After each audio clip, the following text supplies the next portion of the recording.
Bullies grabbed the girl's glasses. She flipped him hard enough to break the floor. It started with a snap. The sharp sound of her glasses being yanked from her face shattered the silence of the school hallway. Lila blinked, her world reduced to a blur. Laughter echoed off the lockers as a hand held her frames high above her reach, taunting her. "You blind without these, freak," sneered Brandon, the school's notorious troublemaker, flanked by his friends like shadows behind a flame. Lila didn't say a word. She just stood there, heart pounding in her chest like a war drum. Her fists clenched, not from fear, but from the pressure of holding everything back. She had promised her parents she wouldn't get in trouble again. She had promised herself she'd stay invisible. But invisible wasn't working anymore. Not when people like Brandon thought kindness was weakness and silence meant surrender. Lila had always been different. Small, quiet, and brilliant, with eyes always buried in books and a heart that beat for peace. She wasn't the kind to fight back. Not until that day. She remembered the first time Brandon had mocked her.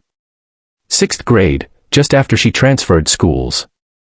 She had worn her brother's oversized hoodie and had kept her head down. He had tripped her in the cafeteria, spilled her food, and laughed when she scrambled to pick it up. No one helped her. No one stood up. And Lila learned then, bullies don't stop when you stay silent. They grow louder. So, she signed up for self-defense classes the very next week. Every Monday, Wednesday, and Saturday, she trained. Judo. Aikido. Ground control. Not because she wanted to hurt someone, but because she never wanted to feel powerless again. And now, here she was. Cornered in the hallway, half blind without her glasses, with Brandon standing over her and everyone watching. He smirked and stepped closer, lowering the glasses just a bit. "You want them? Jump, little nerd." Lila didn't jump. She took a slow breath. She didn't see Brandon clearly, but she could hear him perfectly. She stepped forward, her voice steady. "Give them back." He laughed. "Or what? You gonna cry?"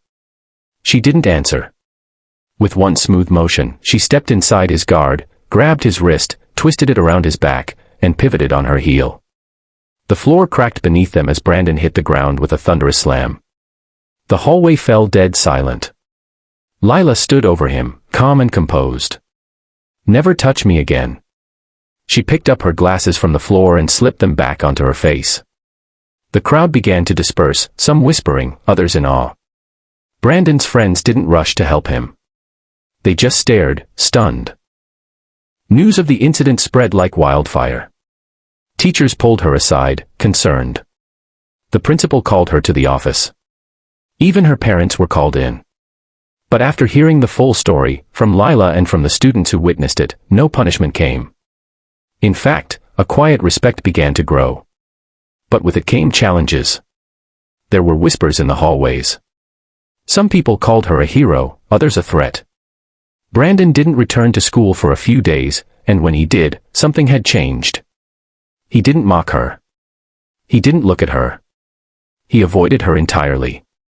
Lila thought maybe things would get easier. But confidence doesn't always win friends, especially when people expect you to stay small. She struggled with loneliness. The few friends she had before seemed uncertain now. Teachers looked at her differently, some with pride, others with concern. Lila often wondered if she had done the right thing. Not because she regretted defending herself, but because sometimes, being strong makes people uncomfortable. Then, something unexpected happened. A girl named Jasmine, who'd always been shy and often bullied herself, walked up to Lila in the library one afternoon. She sat beside her without saying a word for a while, then whispered, "You were brave." "I wish I could do that." Lila smiled. "You can." That conversation marked the beginning of something new. More students began to reach out to Lila, not just for friendship, but for guidance. A teacher, Ms. Ray, asked her to speak during anti-bullying week. Lila agreed, and for the first time, stood in front of the entire school, not as a victim, not as a fighter, but as someone who had learned that courage isn't about hitting back. It's about standing up. "I didn't flip him because I wanted to hurt him," she said in her speech. "I did it because I was tired of being afraid." And I don't want anyone else to feel like they don't have a choice. You always have a choice. And you always have a voice. Her words sparked something. The school began organizing peer support programs. Self-defense classes were offered. Teachers started paying more attention to the quiet kids, the overlooked ones. Brandon never bothered her again. Lila later found out that he had started seeing the school counselor. He wasn't the same loud, cruel boy anymore. Maybe he never had to be. Maybe he had just been lost, like so many others. In the end, Lila didn't just break the floor, she cracked the silence that had allowed bullying to thrive. She didn't become a hero by choice. She became one by necessity.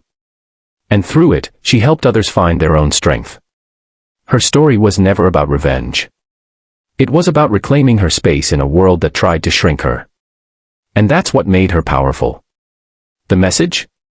Stand your ground. Speak your truth. Defend yourself with wisdom. And never, ever let someone make you feel small.